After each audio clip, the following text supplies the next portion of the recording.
Malgré le fait qu'elle soit depuis le premier trimestre 2017 officiellement entrée en récession, malgré des tensions sociales et de fortes inégalités qui persistent, l'Afrique du Sud reste la première économie africaine selon un classement de 2016.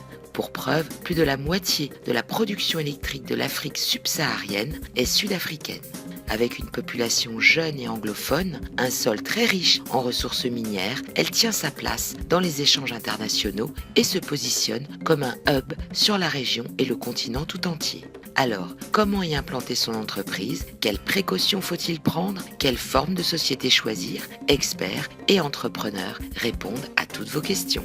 Tout d'abord, faisons un rapide tour d'horizon des secteurs porteurs qu'offre ce marché composé de 50 millions d'habitants, dont seulement 12 ont un niveau de vie comparable au nôtre. Je dirais que l'agroalimentaire, pour des raisons démographiques, est bien évidemment l'un des secteurs porteurs.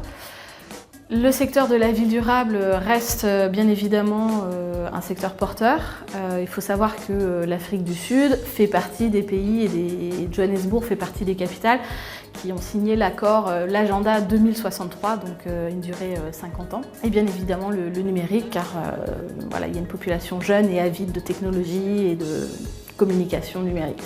Aussi bien que le pays soit entré en récession, les secteurs miniers et agricoles sont dans le vert et en forte reprise après une année 2016 plutôt difficile.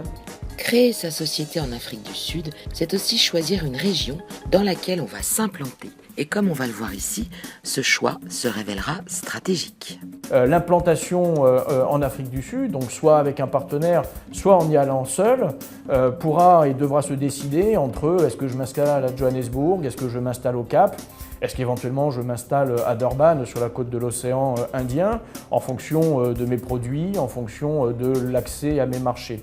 Si on est dans l'agro-industrie, dans l'agroalimentaire, ça sera probablement plus le Cap ou Durban. Si on est dans les nouvelles technologies, le digital, le numérique, ça pourrait être Johannesburg. Mais à chaque fois, il faudra absolument vérifier la meilleure localisation possible de son implantation.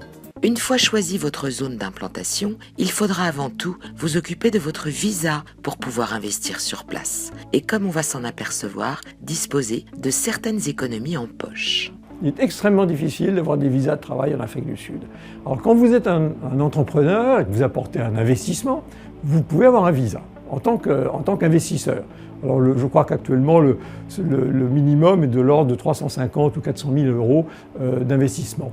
Cette première étape franchie, vous allez découvrir l'un des atouts de l'Afrique du Sud. Pour un entrepreneur, créer une entreprise ne prend pas beaucoup de temps, ce qui explique que nous ayons environ 200 Français qui ont d'ores et déjà créé leur entreprise donc en Afrique du Sud et donc ils emploient plusieurs milliers de personnes. En effet, et si vous suivez à la lettre les procédures existantes, en un mois, vous pourrez mettre en place votre société. Votre parcours s'organisera autour de 5 grandes étapes. Tout d'abord, vous inscrirez votre entreprise sur le site de la Commission des entreprises et de la propriété intellectuelle, le CIPC, et il vous en coûtera environ 15 €. Ensuite, vous ouvrirez un compte en banque sur place, muni de votre attestation du CIPC. La troisième étape consistera en une visite au SARS, l'équivalent de notre Bercy, puis à un enregistrement à l'UIF qui pourrait être comparé à notre URSSAF, l'organisme d'État qui gérera vos futurs employés. Et simultanément au commissariat des compensations qui, lui, dispense les indemnités d'arrêt de travail, que ceux-ci relèvent d'un accident ou d'une maladie. Concernant les différents types de sociétés existants, il en existe 4. La plus courante, la Private Ltd, ne nécessite aucun capital minimum.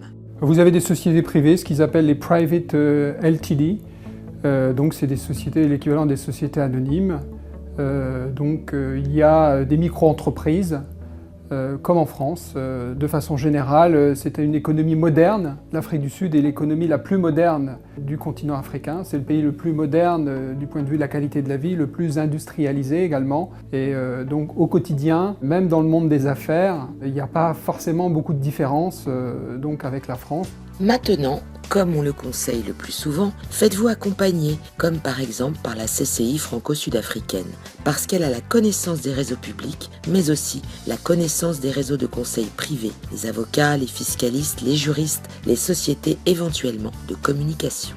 La Chambre de commerce française en Afrique du Sud est donc là pour aider et faciliter l'intégration de l'entreprise qui s'implante dans l'écosystème franco-sud-africain, qui est extrêmement riche, extrêmement diversifié et extrêmement passionnant. Et c'est aussi, au-delà d'aider à rompre cet isolement de l'entrepreneur, c'est lui permettre de trouver des espaces physiques pour poser ses dossiers avec l'incubateur et les postes de travail que la Chambre de commerce française met à disposition des entreprises françaises qui veulent s'implanter. Hormis la criminalité, avec des taux d'homicide qui sont plus de 10 fois, voire même 20 fois supérieurs à ce qu'ils sont en France, très souvent relayés par les médias, l'Afrique du Sud, comme d'autres pays, réserve elle aussi son lot de problèmes. Et pour n'en citer qu'un d'entre eux, le principal problème de l'Afrique du Sud et des autres pays, s'agissant des ressources humaines, sont les compétences. Et surtout que l'Afrique du Sud a mis en place depuis une petite quinzaine d'années un système de discrimination positive, le Black Broad Business Empowerment, qui est un dispositif de discrimination positive en faveur des populations qui étaient discriminées du temps de l'apartheid. Et du coup, donc ces populations sont favorisées, mais encore faut-il qu'elles aient les qualifications. avec un taux d'impôt société de 28%, un système bancaire extrêmement sophistiqué, une administration fiscale de niveau international, des infrastructures très modernes, l'Afrique du Sud reste un pays sur lequel il faut miser, a fortiori si l'on souhaite rayonner sur toute la région de l'Afrique australe, mais aussi plus loin jusqu'au Kenya et au Nigeria. Enfin, un dernier conseil avant de nous quitter. La clé de la réussite en Afrique du Sud, c'est la manière dont on arrive à travailler avec les Noirs. Je crois que c'est ça qui est très important. Plus rien ne peut se faire sans permettre à des collaborateurs noirs, d'une part, d'accéder à des responsabilités. Donc une contrainte, mais c'est plus qu'une contrainte, c'est, je dirais, une obligation qui est celle de former ces collaborateurs. Et les politiques de discrimination positive en faveur des Noirs ou des Indiens, enfin des populations qui étaient autrefois discriminées, sont très importantes. Donc pour un entrepreneur étranger, c'est très important d'établir des rapports extrêmement confiants avec ses collaborateurs et également avec ces populations qui sont à la fois des collaborateurs, des clients, des fournisseurs. C'est très important. Je pense que c'est un peu la clé de la réussite, elle est là.